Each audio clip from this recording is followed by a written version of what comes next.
This is WOMM LP operating out of Burlington, Vermont, 105.9 The Radiator. It's The Rocket Shop. I'm your host, Tom Proctor, and with me tonight is vetica and denciti.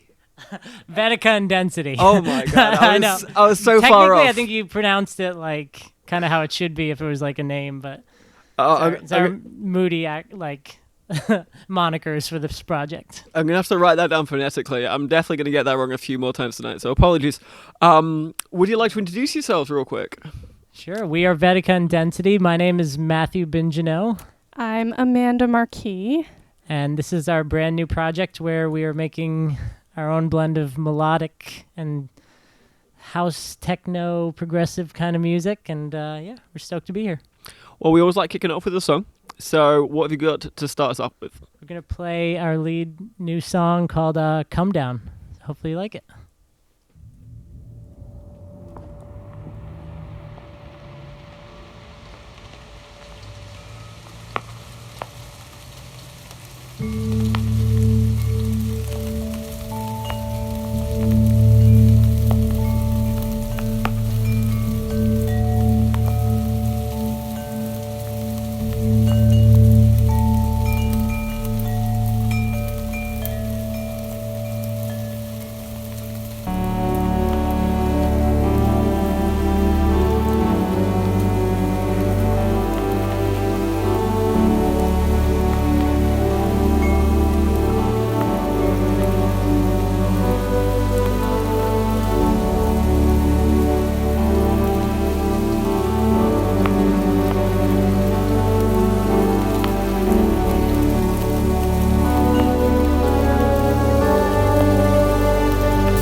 Vetica and Density there with Come Down. So, we're discussing a little bit before we came on. You are two people from a larger band. Is that right? Yeah, we feel free to chime in, Amanda. But we also play in this band called Night Protocol, and Yeah, we make synthwave, very 80s retro inspired. I sing, Matt plays keys, and we're currently missing our bassist and saxophonist. But this is our side project, and we produce together in our bedroom. And over the past few months, it's been a nice solace, a nice escape from everything to make this kind of music. Was this kind of like your COVID project? Does the rest of the band have their own kind of projects, and this was kind of like, all right, we're gonna go? We were joking about that before, like, what, the other two members, are they starting their own side project? Probably not. I think they got a lot going on. But honestly, there's been something in the works for a while with us, and I think this year we had no excuse to not do it. We really love house music. We love going to clubs. We love all sides of it. And so we've always wanted to do like a live kind of electronic house thing. But I think it took on a new form. You know, I've been into many types of music over the years, and definitely a lot of weird, dark stuff. But this year, I think we really felt more than ever it's important to do something kind of uplifting and melodic. And so kind of a little bit laid back and still electronic, but a little more organic sounding was something we wanted to go for. So that's what we've tried to do. Yeah. So what kind of the bigger differences between you and Night Protocol in terms of your sound and the kind of themes that are running through? So you've already said that it's a bit more uplifting than maybe some of your stuff from Night Protocol. Yeah, I think Night Protocol definitely has the retro aesthetic and really operates within this genre of synthwave. But I think with this project, we feel a little bit more freedom to kind of experiment and possibly, I think Night Protocol tends to be a little bit campy at times, a little bit more theatrical. So this will give us a little more freedom to emotional freedom, I think, to explore some of those more touching kind of subjects. Yeah, we do a lot more analog synths for that, like bigger setup. This is right now, even if you're just hearing it, it's a very compressed little setup, just sampler and MIDI keyboard. But for Night Protocol, we try and have like syncopated lights and all the rest of that, and maybe someday, but for this music, we really just wanted the music to be part of this and to keep it simple. And still a lot of the tracks like I'm playing here are MIDI recordings of some analog synth samples, but for Night Protocol, we're using a lot more of those retro synths and stuff. And I usually am using a keytar, and this I'm not using the keytar. That would not fit with what we're doing right now. So if you're listening, I'm not playing keytar. It is a normal keyboard. Unfortunately. I'd have loved it if you brought a keytar in. Definitely can see what you mean by campy, by the way. But you said, you're a bit theatrical, and I did kind of look online and had a little look at, I went down the little rabbit hole of your own musical and some of your professional work as well. And you've got incredibly well-produced videos for Night Protocol, the arcade one especially. I was kind of blown away. Nice. So is there a plan on kind of bringing that kind of same production values, the same drama to Vetica and Density? I'd like to someday. This is very new. We're definitely, there's a style of music I've always wanted to create. This is like the first time I've started to learn how to. We're already working on some new songs I think are even better than these ones, which is a weird thing to say. I still love these tracks, and they've meant a lot to us this year.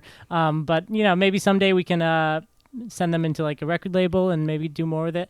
But even Night Protocol is completely DIY. We're doing all of our, that was a video that we shot with awesome crew here, like Trez Films, and they were amazing. Yeah. But, we produce even the Night Protocol stuff in home studios, and we do have a studio downtown now and trying to up our production value for everything. But this is a little more reliant, I think, on the emotion, the feeling of it, rather than trying to act like we're bigger than we are. A little smaller scale, a little bit more portable too, and it's nice to be able to kind of jump up while we're kicking around the house and collaborate and make something together. And so in terms of making something together, I mean, you did just come out with your first EP, Into Dust. So what's the recording process like been like to create that EP? Way too many hours in Ableton. Yeah. I think a lot of the tracks have evolved this year with way too much time at home. It's been really hard to find that creative energy.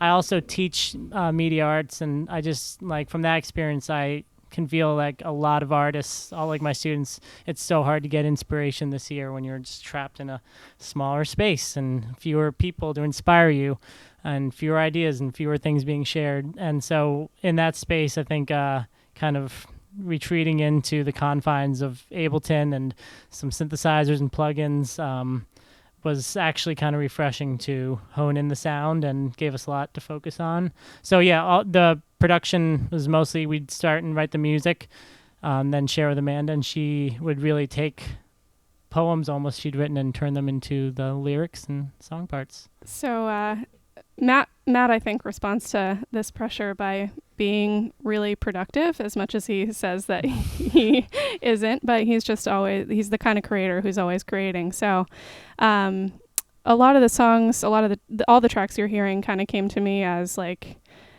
a nearly finished production. So it feels to me like I'm getting not a blank canvas, but a canvas, I guess, something to really work with. So I take everything that I'm feeling from him and from the music, and I write to that, and yeah.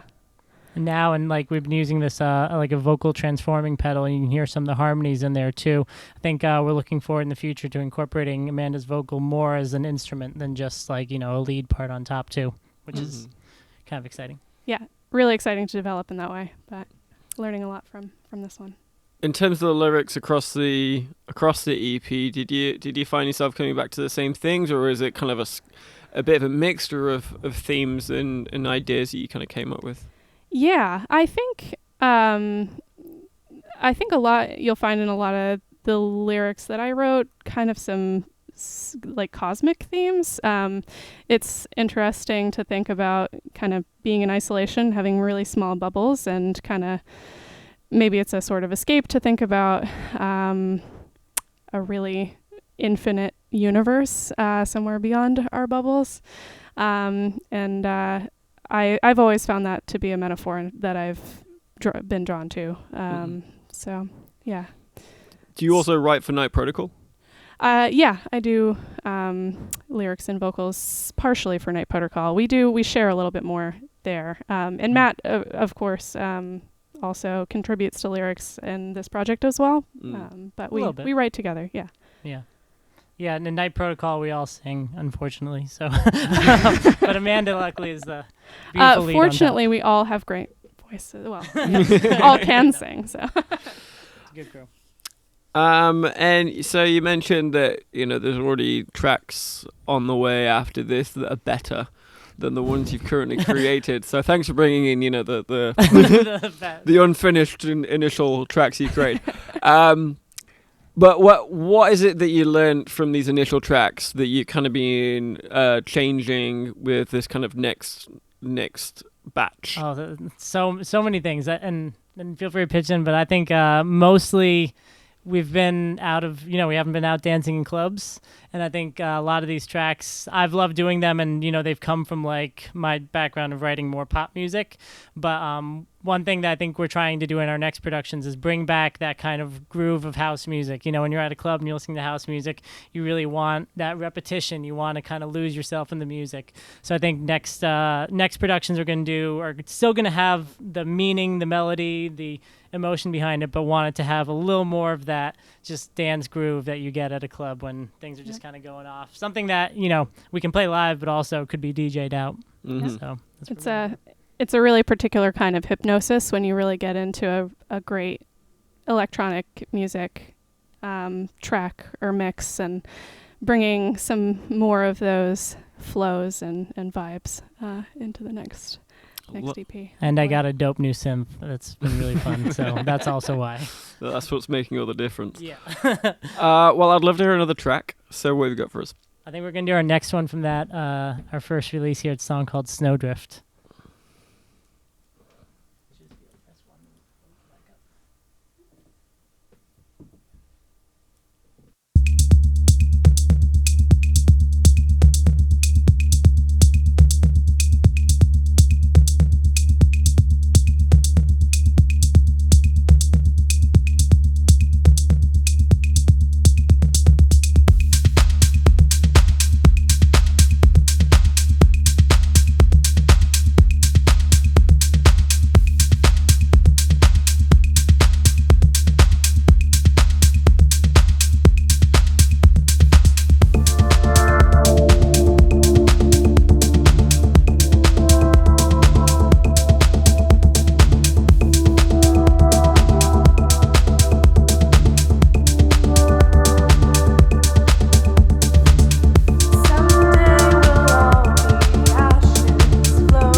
Snowdrift there by vetica&denciti.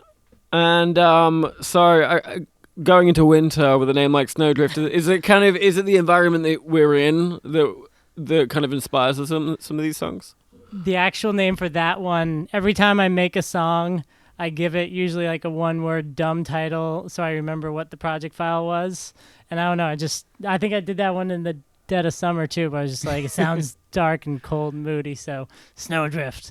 I don't know. I think he's a winter boy too. Yeah, I see. Yeah. I actually am crazy enough to like this time of year, but yeah, just I don't know, just that felt atmospheric and almost like you could feel little particles of wind and snow flying around. So yeah, there's a lot of beauty and inspiration in the desolation of this season that we're heading into too. So sometimes it's nice to have your desolate feelings validated by the environment.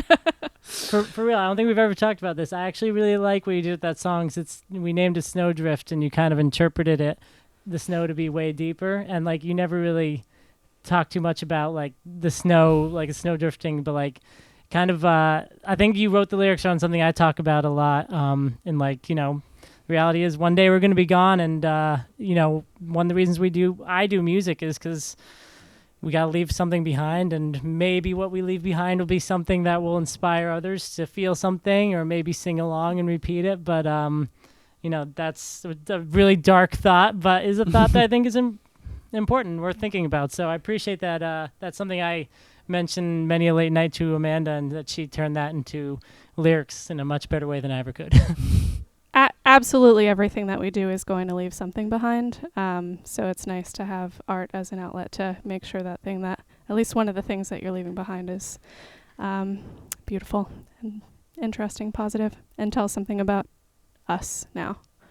I like that sentiment. So in terms of your process, are you two like sending each other bits of songs back and forth late night, or do you have dedicated times when you're allowed to do that, and outside of those hours is a big no-no? What's the kind of working relationship that goes on here? That's a great show and answer, Shay. Well, Matt's production setup is in our bedroom, so we live together. I hear every part of the process, and that's great. Yeah, that's great. Yeah, that's great. But it is, it allows me, because he's, you know, producing in Ableton, producing on the computer, a lot of that involves repetition, and listening to every little sound and bit of the production over and over again. And because of that, I get to just listen over and over and over again. And I think that gives me a lot of time to feel it and think about it and draw in some of the things that I'm thinking and feeling at that time and apply them to the little bits and pieces that he repeats. But truly, I think anybody listening who hears this who lives with or around somebody who produces music, especially electronic music, knows the terror of an 8-bar loop that just gets repeated and repeated and repeated. And like, you're not changing anything. What are you doing? Like, why are you still playing that? It sounds exactly the same. No, I'm EQing the kick drum. I'm surprised that headphones aren't used, if I'm honest with you. Me too. maybe that would be. You got to hear it, and it's part of a process. So it would be. It wouldn't be the same if we didn't have that element. You see. Yeah. So is there any kind of time, day or night, you might an idea will pop up, and then you run up to the bedroom or whatever, and start working on something, or is it a lot of the tracks? Structured? Oh, sorry. No, sorry, go on. Yeah, sorry. No, as you're saying that, I was thinking about it. I was like, actually, a lot of these, so as I said before, I'm a teacher, and I built a little mini production studio for my students, and a few of them use it. I use it a lot. And sometimes, like, while they're working on stuff, I'll just go back and be like, all right, you guys good? Okay, good. And I'll just go back and, like, start jamming around. And actually, a couple of these songs were kind of started as little demos, and some of our other music while I was like at school with students. So it's nice to kind of have a space at work that you feel comfortable in, and sometimes being around all the kids makes me like, oh, it's a good time to make music. So. I do a lot of work in the car. I think my process is a lot more private. I have a really hard time even still sharing anything that I'm writing or working on until it's just about finished, which is unfortunate sometimes because if then we need to make changes to it, which we absolutely do all the time. It feels like I'm changing a finished song, but that's okay. But yeah, I think I really appreciate that little isolated bubble of my car to just listen to what he's created and like take that canvas that I was mentioning earlier and apply the little bits and pieces that I've been putting together in my mind directly to it without pressure of somebody overhearing me do so. And hopefully you don't hit any other cars while Oh, I'm very focused. Yeah, It's good. I'm kidding. I think sometimes too that multitasking, helping turning a little bit of your focus off or like dividing it a little bit helps with the improvisation process. So Yeah, I've definitely heard that before. You're not the first singer-songwriter to say that they kind of do most of the work in their car. It's definitely a common theme. Is it the sort of people who need to get one thing done before you move on to the next? Or if you've got like 50 different projects on the go? 50 different projects on the go, like crazy. Yeah. Both of us, we love music. For me, especially, music is my favorite thing to create. But not only do we do this and also Night Protocol, but I also produce some other styles of music. But also, like, I'm a photographer, filmmaker. I do some design stuff as well. Amanda's a painter, so we're always doing flip-flopping between different stuff. And that's really exciting, and I'm glad, and I wouldn't change that for $1 million. But I feel like sometimes, like, if I could just focus on one, it would probably be better, but rather than doing a little bit of everything. But I don't know. That's part of just who we are. Decompression projects definitely help with burnout. Yeah, for sure. And we don't have too much time left, but I wanted to kind of talk a little bit about this EP and how you're going to get it out. I know, obviously, COVID is still very much rampaging through the state. And that's been a real big issue for a lot of people to be able to kind of get this music out, even though a lot has been produced in this time. So what's your plan to kind of promote and get this into people's ears? Still figuring that out. Honestly, it's been a hard year, and we've been wanting to share stuff and then always second guessing it also and just wondering what to do. And I think finally, especially as this whole second wave of stuff hit, I think Amanda and I were just like, let's just do it. Let's just put them up just on SoundCloud, nothing too, and just enough to just share what we've done. And when you do that, it's amazing how easy it is.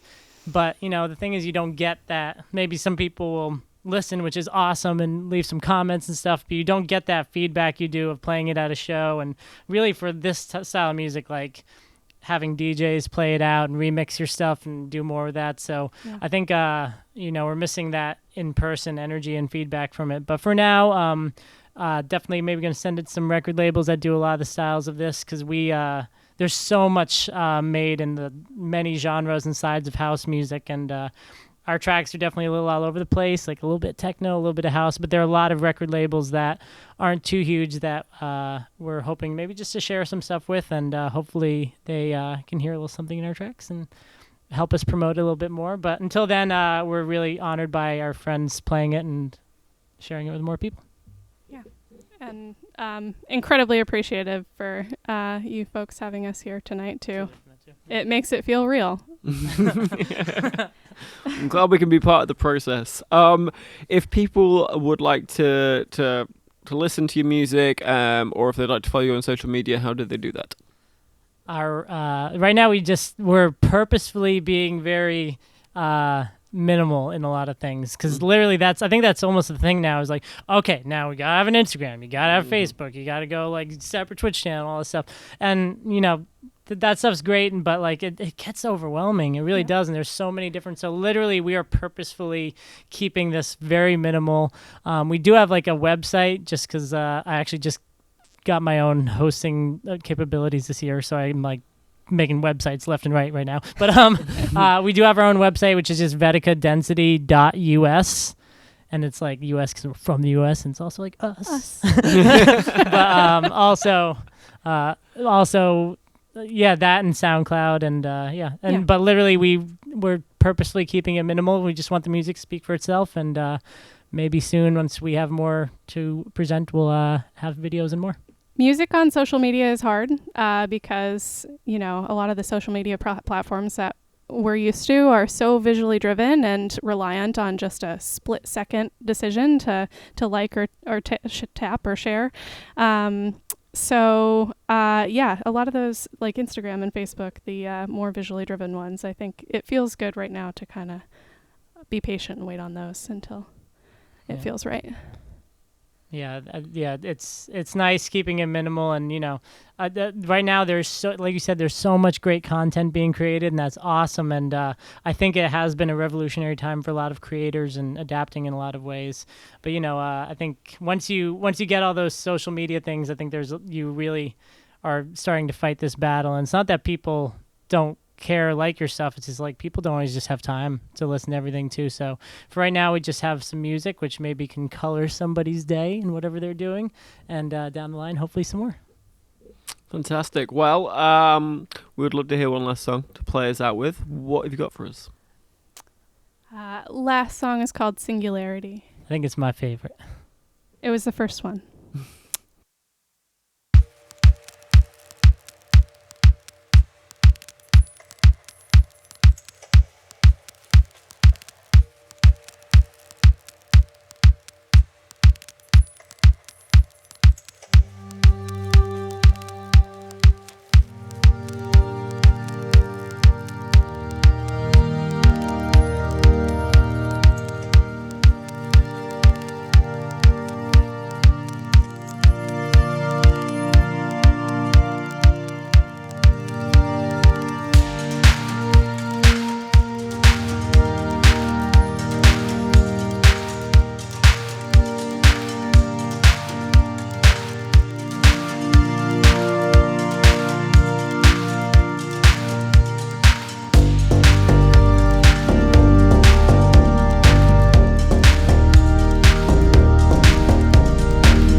Thanks for having us. Vetica and Density there. Thank you guys so much for coming in. I really appreciate super appreciate it. This is fun. Thank you so much. Oh, no worries. And that is the last Rocket Shop we have for 2020. Well done, everyone. We managed to get through it. Just hopefully. We will see you back in January. I have no idea who my first guest will be, but I'm sure it's going to be... Neither does Bob. I'm sure it's going to be a cracker. Have a really happy holidays. We'll check you out again in 2021. That's been The Rocket Shop. I've been your host, Tom Proctor, and good night.